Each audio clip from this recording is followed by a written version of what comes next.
Dr. Denise Ejo, the CEO of Cornwall Cancer Foundation. I would like to welcome you to our Cornwall Cancer Foundation page. Our goal is to create an awareness of the challenges, support and guidance experienced in managing cancer care for sufferers, family, carers and friends. To engage with us, don't forget to subscribe to our channel. Click our notification bell.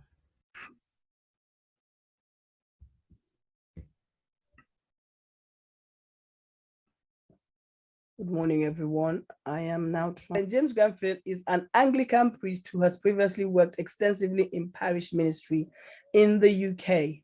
He has also worked in theological education, training men and women for lay and ordained ministry. He's currently one of the hospital chaplains in Bath Health Trust. Welcome to another edition of Let's Talk About It. Thank you, Reverend James. Thank you. Okay, I was trying to make sure I could hear your voice. And next I've got Ruquyya, and I'm going to you just gave me your first name. You didn't give me a name to make it very posh. Should have done that. Don't mind me. I'm always in one of my joking moods. I think that the pressure of talking sometimes makes people not feel comfortable or relaxed. So let's relax. Frozen. So Ruquyya has been teaching for the past 20 years in a wide variety of mainstream educational environments as well as Islamic institutions. Her role as a Muslim chaplain within a multi-faith chaplaincy team is to provide pastoral care and spiritual support for both patients and staff, whether or not people identify as belonging to a particular religion. Chaplains are also there to help people who have a religious faith and who find that their faith gives them strength in challenging and distressing times. Experiences of illnesses, suffering, death, and bereavement can raise acute questions of meaning and purpose for all of us. Chaplains are there to listen carefully to what is most important to people and to help them to make sense of their experience. I want to thank you for that, Ruquyya. I actually liked that when I read it because I thought, oh, you just briefly summarized. I think Reverend James will agree. You briefly summarized what we were doing here today. Is that correct, Reverend James? Do you agree with me? I do. It's a very good summary. Yeah, it is. Thank you, Ruquyya. Welcome to today's Let's Talk About It. Thank you very much. And I didn't give the second name because I'm not posh. You can stick to Ruquyya. It's perfectly fine. I like that. Not posh. No. Alrighty, so let's go. Reverend James, I'm going to give you the floor and you are going to be starting. So today's topic is spiritual well-being, and we all know that our spiritual well-being in everything is very important. So everybody sit down, relax, and if you have any questions, start to put them in the box and we will take them as we go along. So over to you, and I'm putting off my mic. So your mic comes on, my mic goes off. Right. Thank you very much indeed for your introduction, Denise. And it's great to be with you here today. I thought I'd make a few opening remarks about the context in which I'm working and what I'm going to do today. When we were talking about this session, I agreed with Denise that what we aren't doing, or what I'm not doing today, is giving you a grand theological overview of Christian views of death and the afterlife and all sorts of stuff. That's not what we're here to do today. What I want to do is give you some indication of the kind of involvement and Christian understandings of our involvement in palliative care from quite a practical perspective, and that's my perspective of being an NHS chaplain. One of the distinctions that I think is helpful right at the outset is the distinction that the NHS makes between spirituality or spiritual care and religious care. And by spiritual care or spirituality, the NHS means a very general kind of care, or a very general sort of phenomenon. So spirituality is about things like hope and strength, trust, meaning and purpose, belief and faith in self and others, and for some that will mean a belief in God, but not necessarily. So spirituality is about what's most important to people, what's at the core of their being, what anchors them, who do they love, what can they trust, what gives them a sense of meaning and purpose in their lives, all those sorts of things. And that may or may not include a belief in God. The NHS means by religious care the kind of care that is offered to people from particular recognised faith traditions. All right, and the NHS recognises that spirituality or spiritual care is something that everybody in the NHS ought to be concerned with about somebody. And they also ought to be concerned about their religious care, but realise that that's often delivered by somebody from from a patient's particular religious tradition. I think it's just worth saying that's a helpful thing, helpful distinction, I think, and particularly in more sort of secular environments, and the UK, I guess, is a more secular environment, or one of them, where institutional religions and are declining really in numerical terms at the moment.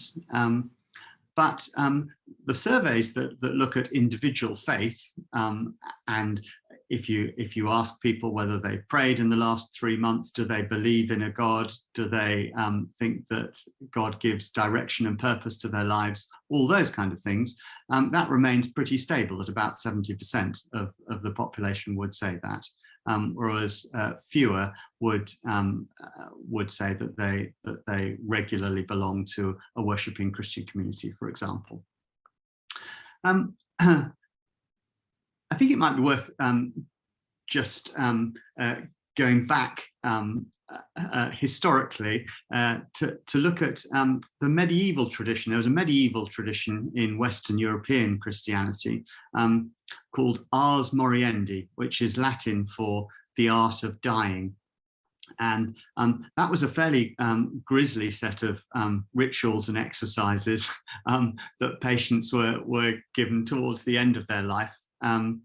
And often there wasn't very much time before the end of their life, but it was a series of exercises in which to really to repent repeatedly of your sins and prepare your soul to meet your Maker. That's been revived in some quite sort of secular settings now as well, including, for instance, in the Netherlands, where they've come up with their own sort of secular version of that. So they would say that there are a series of questions, 5 questions that anyone ought to be asked as they're approaching the end of their life, which are secular in tone, but they're derived from this tradition and actually reflect, I think, profoundly a Christian mindset about death and dying. So the questions are: who am I and what do I really want? How do I deal with suffering? How do I say goodbye? How do I look back on my life? And what can I hope for? Quite searching questions that I think that they would ask, that anyone involved in palliative care are asking of their patients. I think it's worth saying that faith is incredibly important in end-of-life care. And for many patients, faith, even if it hasn't been at the forefront of their mind for significant parts of their life, often acquires a new significance when towards the end of their life. And what may be revived then is a childhood faith that is beautiful in its simplicity in lots of ways, but may have trouble dealing with some of the complexities of the suffering that people are facing, or some of their anxieties and fears. And so some of the work of chaplaincy sometimes is to help affirm that childhood faith and help to reframe it slightly to enable it to cope with some of the challenges and the things that people are facing. There are a huge variety of Christian approaches to helping people towards the end of their lives. And I just want to touch on a few of them here in the hope that they may either spark discussion or resonate with some people. For some patients, there's an element of confession that is important. People coming towards the end of their lives, they're often reviewing their lives, and as well as recognizing the fruitful and joyful times in their lives, they're also conscious of the times in which they failed sometimes, and when they failed to do things they should have done, or they've done things that they shouldn't have done in retrospect. And of wanting a sense of reconciliation or putting things right for themselves and acquiring a kind of inner peace as they approach the end of their lives. And that may be also a peace with God, and it may well be a peace with relatives or with other people with whom there have been difficult and conflictual relationships over the years. And so that can be done formally by a Christian priest hearing somebody's confession and offering them absolution, reminding them of God's forgiveness of them.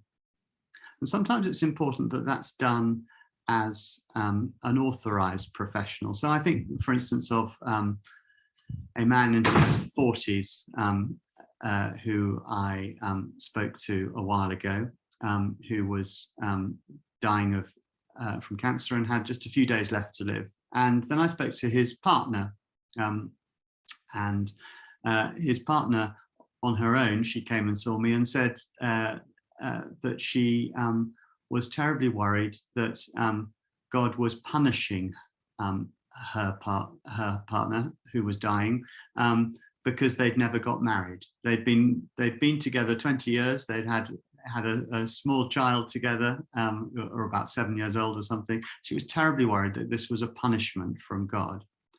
And so helping her gently to unpick some of those ideas, and of helping her to realize that God wasn't punishing either her or her partner, was, I think, an important way in which she achieved some peace and could come to regard what was happening to her partner in a new perspective that didn't involve feeling guilty and being punished by God.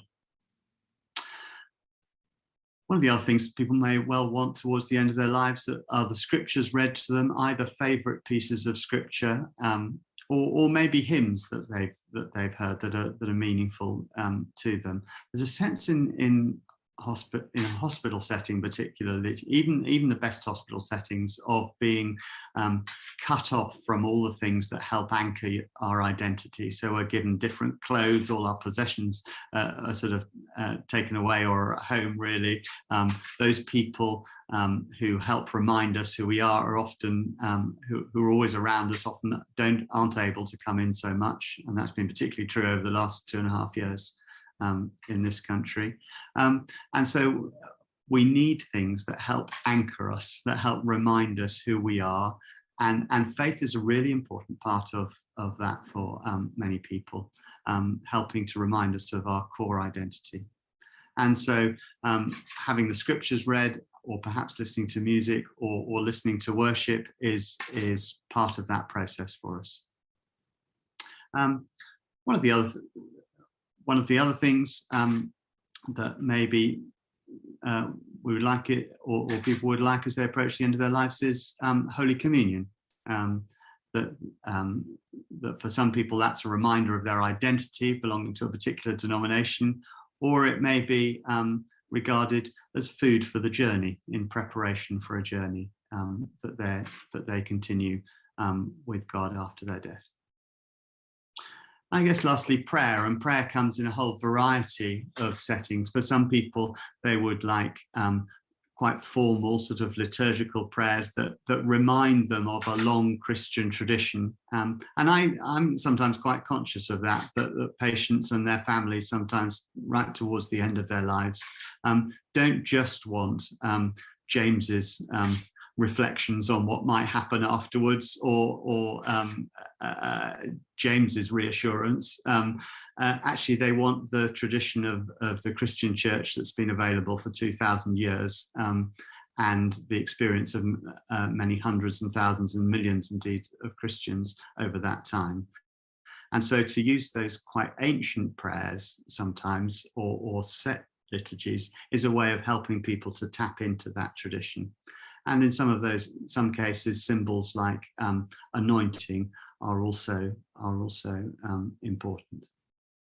So those are just a few of the things. I think I just want to sort of conclude by saying that death is a sacred and mysterious process, and being present as people are in the final hours of their life feels like a privilege and an honor, and not something something that always deeply challenges, and I think will continue to challenge, the very strongly biomedical model that often sits at the center of hospital care. And I think that continuing to honor the sacredness and mysteriousness of death and the art, therefore, of caring for people as they approach their end of their lives is something that I'd always want to emphasize and hold on to. Thank you very much.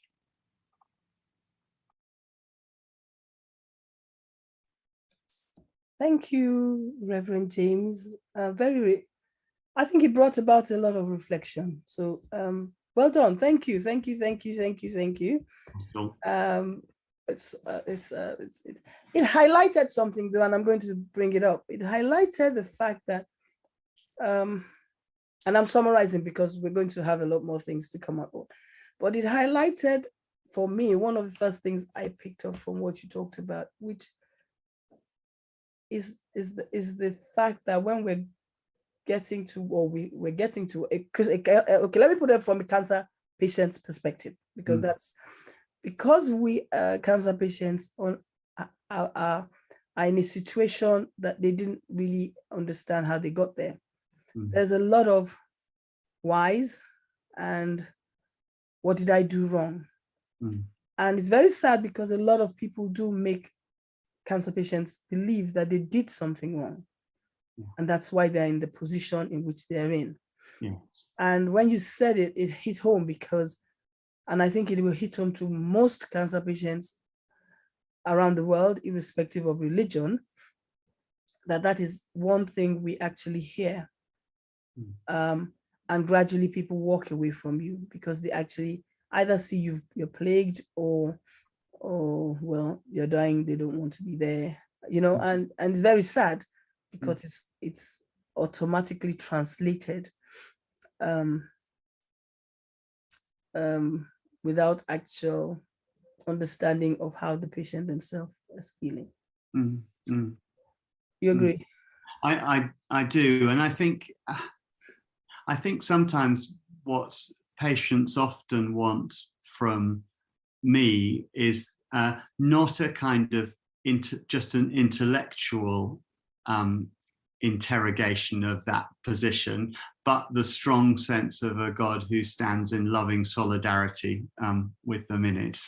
So it's often not something that we can puzzle out cognitively, but it's something to be experienced at a more instinctive gut level of the kind of freedom and forgiveness.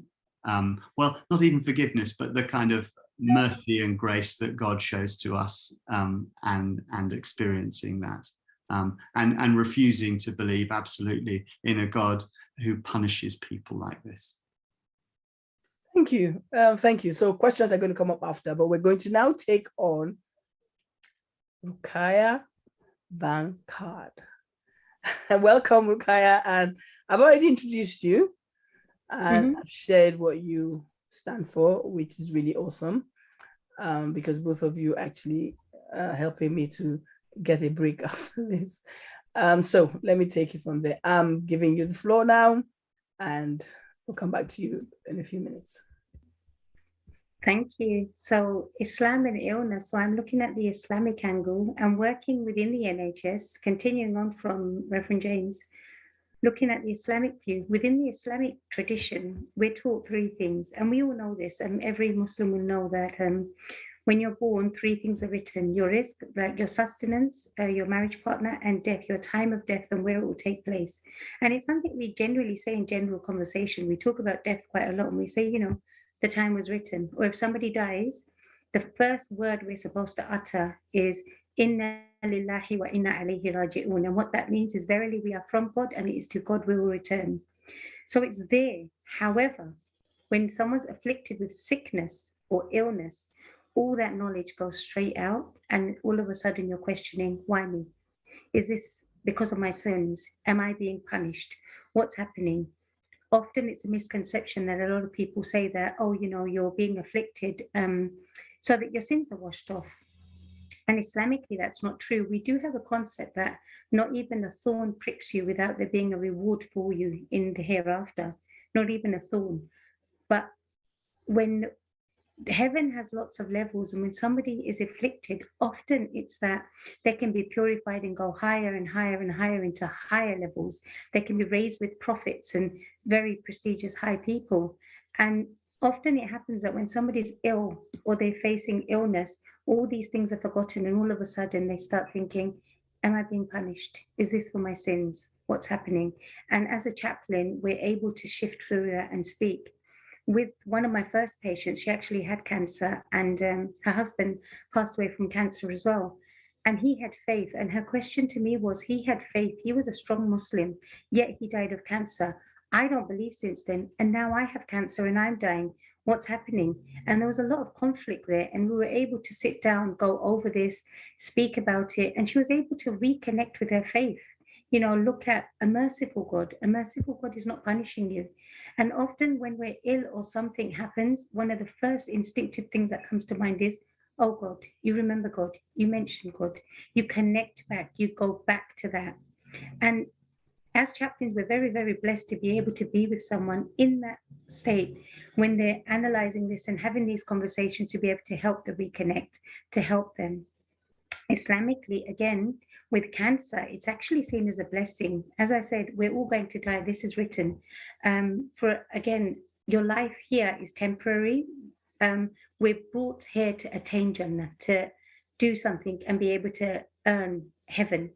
So all this is temporary. And when somebody has a good death means that you're aware you're dying. You're able to put your affairs in order. You're able to reconcile with everybody, and you're able to say the affirmation of faith. All these things that we, when somebody does. So with cancer, it's a really thing. Another thing that as a Muslim, we're supposed to do, and unfortunately myself, I'm guilty as well, I haven't done it yet, but we're actually supposed to sleep with our will under our pillow. It's an Islamic requirement. And that's something that when somebody has cancer, they're able to explore, okay, something's happening. I may die. I am ill. They need to start putting all these things in order. So we see it as a blessing. We also have different ranks when you're dying. So a martyr is somebody that dies of an internal illness. And when somebody has cancer of the stomach or anything internally or any organ, they get this rank. So it's actually, wow, you have cancer. Wow, you're going to have the death of a martyr, one of the highest ranks. Wow, you're going to be elevated to these ranks. All these things come forward. Culturally, again, it's differentiating between that. Often we hide things from our elders and we say that, oh, you're not dying, it's okay. Or no, the person has cancer, but it's no, it's okay. This is another conversation that as chaplains we're able to have, that no, let's have this conversation. Let them know they're dying. Let them put their affairs in order. Let all these conversations take place. I know from a personal experience, when my mother had cancer and she passed away, and this is 15 years ago now, longer than that, I didn't disclose to her everything because culturally we were taught this isn't what happens. It's only afterwards I learned Islamically you're supposed to discuss. And often I ponder, we could have had so many rich conversations. There's so many things that could have been said that the time's gone because we were given this blessing. We were given this blessing of my time with my mother's short. I need to have all these conversations. Another thing that you know, to recall, and you did touch upon this, that illness is not a punishment. If illness was a punishment for Muslims, Prophet Muhammad sallallahu alaihi wasallam is the most beloved prophet. He was afflicted. He was afflicted with many things. Many of our prophets were afflicted. Abraham, Jacob, all of them, they were afflicted with many things. If illness was a punishment, our prophets would never have been ill. People that are the most dearest to us would never have been ill. The pious elders that we look at would never have been ill. So for us, it's actually a blessing, and it's a way of connecting and thinking. And it's always important to say that. And again, as I say, my role is such a blessing, because it's such a blessing to be with a family in that moment and to be able to say, no, they're not being punished. No, they're connecting. I've got some questions here as well, so I'm just glancing at them, and we will take them after. So patients should never feel, again, I'll say another blessing. So as chaplains, one of our roles is to go to people and pray and make prayers. But we have this belief that when a person is ill, the barriers between themselves and God are lifted. Their prayers are going directly. So their prayers are more powerful than my prayers. I actually go to patients often and say, you pray, I'll pray with you. Sometimes they're lost for words, and I'm saying, you know, I'll give you the words, let's work together. But you pray for me, you pray for yourself, you pray for your family. And it makes them feel so special that we're in this special place, because it's not nice, you know, feeling that I'm a burden. And yet to be reminded that you're not, you're the one with all the power here. You have this special thing that you can make prayers straight with God. You can connect. I'm still going via, you know, little pathways, but you're going straight there. Another thing is when we visit a sick person, 70,000 angels visit with us. That is power again, and it's giving the power back to the patient that you're the special one here. You have been afflicted, yes, but when I come to visit you, you're doing me a favor. You're doing me a favor by letting me be the one that is able to come and visit you. And it's all these things that sometimes when someone's ill, you feel, I find, and I'm speaking only from my experience, that they'll say to me, I'm a burden on my family, or I have cancer, or I'm ill, or I'm being punished. And it's really nice to look at your faith and say, no, my faith is saying everything different. Our faith is saying that right now, you're the one that has all the power. You're the one that's giving me the blessings to come and visit you. Thank you. All these things. And a good death in Islam means that you've made it. What you came here to do in the world, you've done it. And a good death is where you can read the affirmation of faith. And when you know you're dying, you're always aware of that. You're always thinking of your faith. You're always thinking of death. You're more conscious. We're actually told, again, in Islamic practice, we're actually told, visit the graveyards so that you're aware that you will be dying. And I know it sounds very morbid. It's not morbid as in keep visiting them and keep thinking about them, but once in a while, think about it. Ponder, this is where I'm going. This is my journey. And this particular illness, and as I said, it's very close to me because my mother passed away of cancer. It's a very special illness because you're given the rank of a martyr, as I said. You're able to put your affairs in order. You're always aware that this is there, this is happening, and it reminds you of everything. And then you're given the blessing that people visiting you, you're doing them a favor. Anybody that's doing anything for you, you're doing them a favor. Your prayers are reaching. People will often go up to a Muslim patient and say, please pray for me. Please pray for me, because they know that those prayers are surely being accepted. So yeah, I've come in more from the emotional and that angle. And for me, that's always a blessing.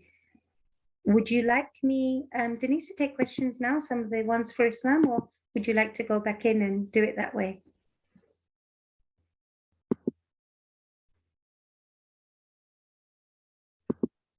I'll go back in because, and I'll bring it back out because when you look at the similarities and differences, I don't really understand why we make out there are differences, because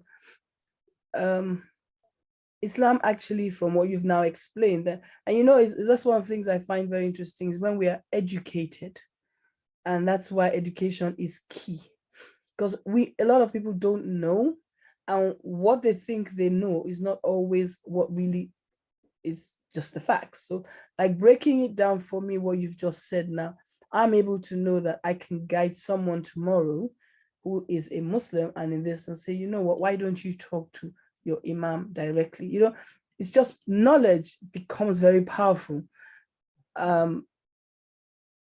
It's just Awesome. Thank you. Now we do have questions, and I want to say well done. Thank you to both speakers. So now let's look at the questions, and there are some questions already on the platform. So and if you have any, please write them or put up your hand and we can answer the questions. But let us go with the first ones in the chat. So Ruquyya, do you want me to just read it? And it says, Muslims are also required to have their burials showed ready at all times, right? You can. So we are told, I don't, again, but within the local mosques, we do have them. So every mosque will have the shrouds ready, and I am part of a group of people who cut them. And it is a plain white piece of material. And the shroud, what it is for females, it's 5 pieces of material, and for males, it's 3 pieces of material. Roughly 2.5 yards, the second one's 2, and then 1.75. And these are the simplicity of what they have. And yes, you are told, have this with you, keep it with you. If you can't have it in your house, at least have the local mosque or somebody, or as you said, an imam, to have this. And that's what reminds you that you have all these garments, you have all these riches, but at the end of the day, we'll all be as one. And this is the shroud that will cover us. So it's very simple. Islamic funeral is very simple, very most countries, depending on the soil as well, ideally there's no coffin as well. You are buried in your shroud. Thank you. See, now we learn things as we go along. I'm checking if we have any questions, any hands up, because I have. Okay, Reverend James has a question or a comment. It wasn't a question. It was more of just a reflection on what you were saying about the similarities in faith. I'd just like to think it might be good to tell you a story about a patient who I went to see initially a couple of months ago, who was approaching the end of her life. And who was unable to respond. Actually, she was no longer conscious, and her family was surrounding her bedside.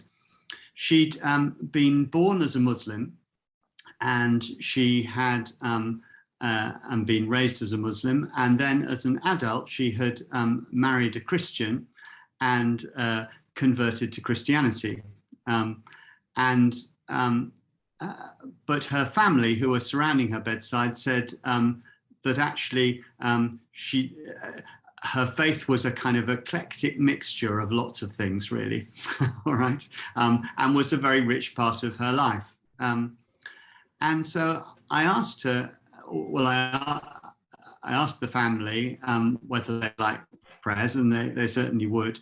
But actually what became apparent was that it would be much more appropriate if we had Muslim prayers and Christian prayers. And so I went back to the office and got Ruquyya, who kindly came along with me, and we shared doing those end-of-life prayers together. A large family, about half of whom were Christians and about half of whom were Muslims. And as we went round, as I said the prayers, about half the room, whenever I ended a prayer, would say Amen. When Ruquyya did her prayers, the other half of the room said Ameen. All right, the Muslim way of ending a prayer. And that, to me, I think showed our attempts to honor the lived experience of faith that people have, not trying to dissolve all faiths into one, acknowledging our differences, but of celebrating faith and the important role that it plays for people, but also how similar they are in many respects, both the content of the prayers that we were doing, and I think just one E being the difference between Amen and Ameen, summed up for me that actually we have a lot in common as well. So I just wanted to share that with you. Thank you. That's actually really good, because I'm actually coming out of the box now, and I'm trying to really think, because my mom was, I think at the end, was not very happy, and when she went into a coma, I can never forget, we had to tell somebody used to come round and pray, and they said, was she a Christian? And I was hoping that there would be a sign when they said a prayer that I would know she heard. And funnily enough, it did happen. She moved at the end of a prayer. And I thought to myself, okay, now you've answered, so we're good. When you're ready to go, you can go now. And I felt that, to me, that was it. I was convinced she'd heard, and that was the end. And I wasn't going to hear anybody else's view because it was very personal to me. And I think a lot of us actually go through that without really recognizing that that's how we feel. A question, and I don't know who's going to take this, but okay, Ebon has a question. Ebon, please unmute yourself. No, I could go after you, Denise. Yeah, okay. Anyway, thank you for having me on. And I think it's really a pleasure just to be on the same forum with both Reverend James and Alima Ruquyya.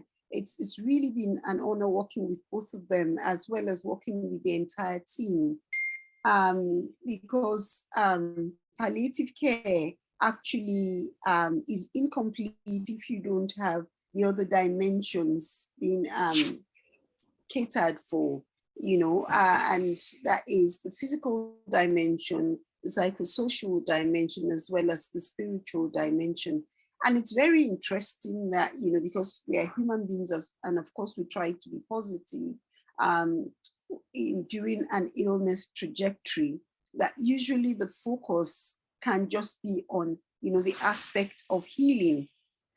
But there is such a rich aspect of just being at peace. Just being at peace. When I was in the Netherlands, and while I practiced there, especially within research, there was always a question, because the context of spirituality was always difficult to define and to explain to people. So we simplified the question to just few words: are you at peace? And just that context of being at peace, I think it's so important for well-being. It's so important. Many times it's very difficult to calibrate. Reverend James talked about the mysteriousness of dying. I think there's so much mysteriousness even of living. There's so many things that we don't know. And the different religions, in their own different ways, have tried to explain, this is what happens when a person stops breathing. But what happens during that process? What happens as that person is, approaching, as that person is approaching the end? And, how do people find peace? How do families find peace? Peace, one, for the person that is unwell and, probably going to pass away, but also peace for the person that is alive. And how do you find peace even in day-to-day aspects of your journey?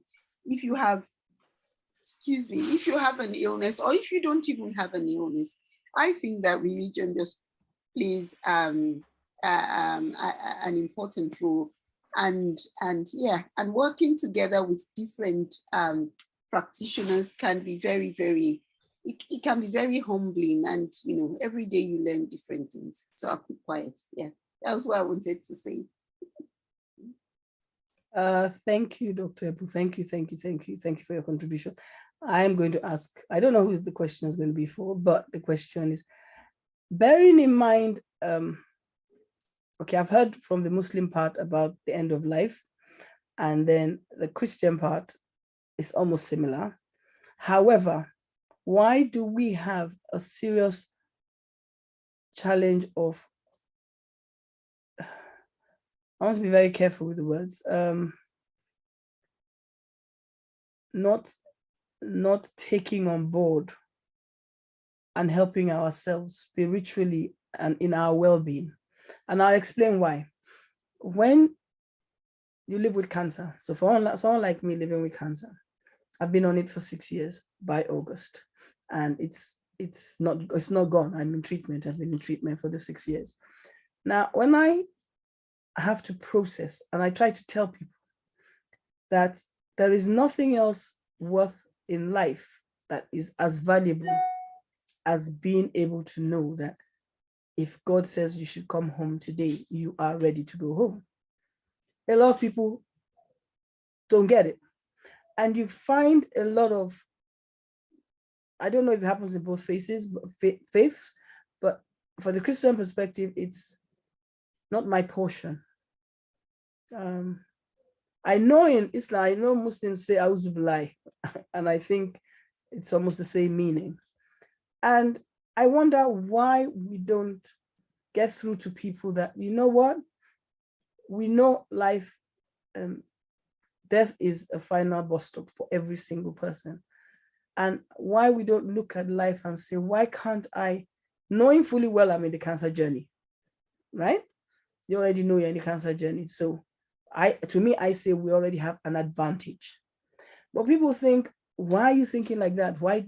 No, you should not accept it. And I'm thinking, but it's God that I think put myself where I am. So I'm putting it to you because both of you have to come from two different perspectives, because I really can't get why people think you're saying the wrong things.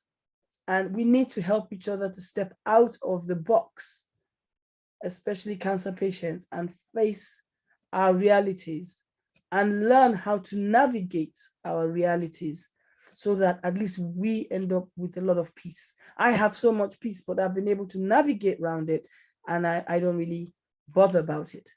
But I find it hard getting through because religion now becomes, it's like they're clashing. Does that make sense? Okay, who wants to go first? Ruquyya, go first. Ladies first. I was looking at Dave's face. Yeah. I know you were. I was actually thinking as you were saying that you, as you said, you were on your journey, you've come to terms with it, which makes sense. Now, everything I was saying, keeping a will under the pillow, being blessed, all these things are true, but not everybody is ready there, because Islam or Christianity or any faith is a lived faith, lived experience of somebody. Now, I can't go up to somebody who has cancer in hospital and say, wow, you're blessed and this is amazing, and you've been contacted. They're not ready. That's not my role, and that's not what they're ready to hear. So it's each person as they take it, and sometimes somebody will acknowledge it that way, and sometimes they'll say, you know what, I'm not happy, and that's where they have to be on their journey. Just yesterday I was with a patient, and when somebody's dying, it's a blessed death is when they take the affirmation of faith, which is there is no God but Allah and Muhammad is the messenger. Now, this family was saying to this patient, say this. And she's in pain and she's saying, no, no. And Islam actually says, don't force somebody to take the affirmation of faith at the end of their life, because if they're in pain or something else, the last words being uttered will be no, as opposed to, yes, I believe. They may not mean that. And if you just think, I was explaining to this family, if you just think you're in pain and I stand on your head and I keep talking, you'll probably say, no, go away. You may not mean it, but you'll say other things. So it's each person's journey, and you can't force that faith on anybody at that moment. It's there, it's in their heart. I said to the family, the better thing to do would be stand in your groups and have your own conversations. Say amongst yourself, she's listening, she's hearing it. Don't force her to say it. And that's the concept of don't force anything on anybody at any time. When they're ready in their journey, they will take on board that this illness is a blessing. They'll take on board the sayings of, not even a thorn pricks you without you having something in return. But to say that to somebody whilst they're being pricked by that thorn is the worst thing you could say. I have had people say to me afterwards when someone's died that if I didn't have my faith, I don't know how I would have got through it. Family members have come back and said, if we didn't have our faith, we don't know how we would have survived. And that's what I'm saying, that recognition does come in, but it comes in on their journey. I can't force that recognition on anyone. Yes, James? I agree with you. Reverend James, would you comment on this as well? Yes. I agree with you. I think first of all, I'd want to say that it's really interesting hearing Ruquyya's account of the Muslim perspective and how many reminders of death that there are. In Christianity, actually, it's pretty similar. We celebrate remember the death of Christ and celebrate his resurrection. And if you think about the service of Holy Communion or Mass, which is done weekly, the whole thing is structured around that story of death and resurrection. So death is very much something that Christians are reminded of as well. I think personally, for an individual to come to terms, or to begin to come to terms and find some peace in that journey towards death, actually requires a lot of hard personal work for most of us. And I've been surprised. Well, I'm not surprised anymore, but I note that many professionals in the medical fields haven't necessarily done that work themselves and feel terribly uncomfortable and sometimes pretty scared about death. And sometimes that leaks out to patients or affects the kind of care that patients are given. And there are some many honourable exceptions to that, and I think certainly any medical staff who are involved in palliative care have done that work for themselves and are enabled to find some kind of peace about what they think death means as they approach that, whether they're well or not.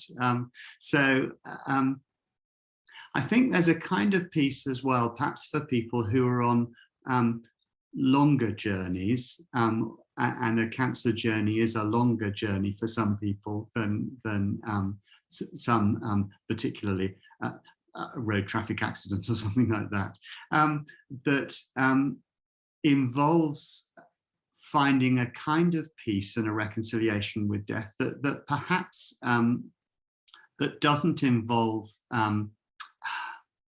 the kind of crisis approaching death each day, but of actually recognizing and finding that through that journey that there are actually possibly gifts as well. So I think that's something that Ruquyya hinted at as well, that actually even in the darkest and bleakest of circumstances, there are gifts there to be had as well if we're attentive to search them out. And so yes, I think I'd say that for all of us, whether we're religious or not, there's a degree of personal work to be done in our lived faiths and our lived experience of faiths in order to find the kind of peace that you're talking about. But I'd hope that faith at its best can help us to do that. Thank you. You see, I think that the title was very rightly written, spiritual well-being, because our spiritual minds are challenged in the midst of, I always call it a storm. And sometimes we have to learn to navigate, and we have to seek support on how to navigate. And that is where I think a lot of people don't want to do. They don't want to seek support because we live firstly in denial. I'm just talking now. Anybody has a question, please put up your hand to ask your question. But so sorry, I want to say denial, yes, but also all the uncertainties. There's lots of uncertainties, Denise. And then there's the question of why me? You know, why me? Why now? You know, and yeah. But I think the why me though, I'm going to say from living in it, the why me comes from a place of one, there's a question of wanting to question God, but there's also the option of, but I think I did things right. Now okay, let me take it from the Christian perspective. I always go back to the book of Hezekiah, and I remember where they gave Hezekiah he had to go they gave him a few days that God said he was coming to take him. And he turned around and he faced the wall and he cried to God, and God gave him 15 years. And I say to people that, why can't we all sometimes do that? It's not every time you're going to get what you want, but I think God is merciful. And no matter what, is the finality of our lives are in his hands. So it is making sure, irrespective of religion, is making sure that we end our time knowing that we did what, using faith as a perspective, because there are people that don't believe in God. So let's not go. I'm just sticking to the two religions we're talking about today. But people have to understand, people find it difficult to navigate all the aspects, because there are lots of aspects. There's your mental well-being, there's your spiritual well-being, there's your emotional well-being, and they all crash, because our mind crashed. They have crashed at different points in the last 6 years. And each one I've had to go around to seek support and guidance to get my mental health right. Because with your mental health right, you can actually address your spiritual well-being. That was my experience. But a lot of people have different experiences. But I think the mental health plays a very big role in it. Anybody have a comment on that before we finish for the day? I don't know if anybody else has a question or comment. I like to have a question. Okay, come on then. The thing is that from Islamic perspective, it is believed that it's not just sufficient to say you have faith, or you are a believer, and so on and so forth.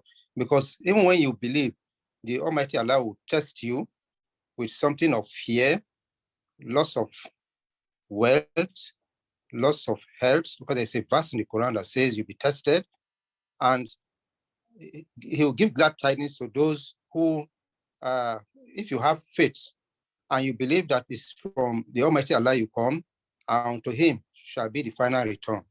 I remember 2.5 years ago, when I was diagnosed of cancer, I got to the office and I told my colleagues, I've been diagnosed with cancer. And you are looking, you are not worried, this and that. Why are you? I said, will it change the situation? It will not change. And if you stay there and start saying, why me? Why me?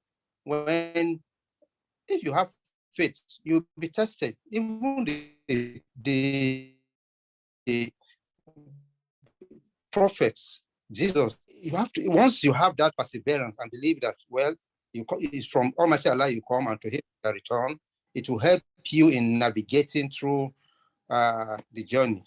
Thank you very much. Thank you. That's a very good way to. Yeah, that's correct, actually. Yeah, no, sorry, just to reiterate on that, Nasiru, thank you so much. So there's an ayah in the Quran, it's an actual sentence that says, you will be tested, if you have faith, you will be tested with your health, your wealth, your children. Inna Allaha ma'as sabirin, and Allah is with those that are patient. And that's the key thing, that, you know, to have patience in diversity and to always think, okay, this is my test, and, you know, I'm on my journey. And I remember my teacher always used to say to some students that would say, why me? He would say, why not me? Come on, look how blessed you are. All of God's emphasis and focus is on you right now. You're being tested. All the attention is there.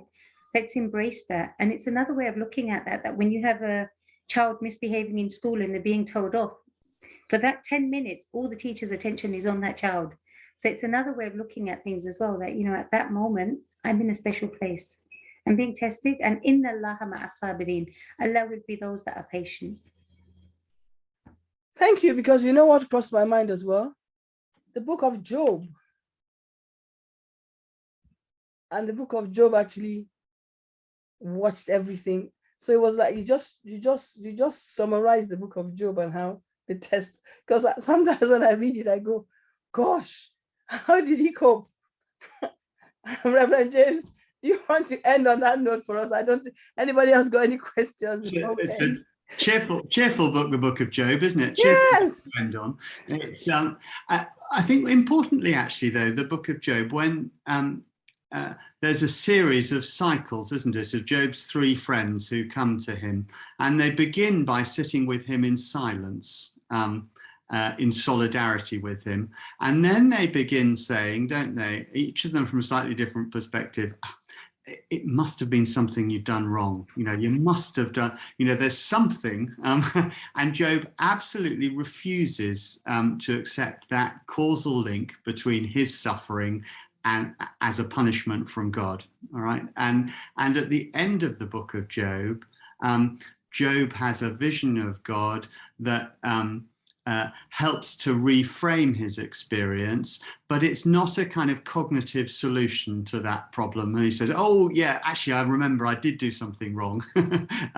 He comes to appreciate a vaster kind of reality of God and God's purposes that enables him to understand or begin to understand his own experience differently. But he never gives up. And there's never any indication in the book of Job that those friends are right, that he's being punished for something he did wrong. All right, then, on the final note, I would like to thank you. You gave me a very big thank you to our speakers today, Reverend James and Ruquyya Bancard. Really, really thank you very much for a fantastic explanation. I was dreading this, I'm going to be very honest, because end of life is something people don't really like to talk about or hear about. And maybe you've given me a bit of confidence, let me use the right word, to know that yes, this conversation can go on from a spiritual perspective, and I am not afraid anymore, because I was a bit worried that, wow, we're Christians, we're Muslims, and now I know, oh no, it's actually the same. So now I can feel good to do this. So I want to say a very, very big thank you to you for joining us today, for sharing your experience with us, and for educating us. Common Cancer Foundation is fundamentally an awareness campaign, and because I come from an education perspective, that is the point at which we can educate and support people in knowing. I always say to people, once you know your facts, you know how to navigate. But always try to get knowledge so you can navigate properly, rather than get other people's perspectives or knowledge and then get everything wrong, because you're following what someone else's experiences, and my experience and others are not always the same. So I want to say a very big thank you. I thank you to all of you who have joined us.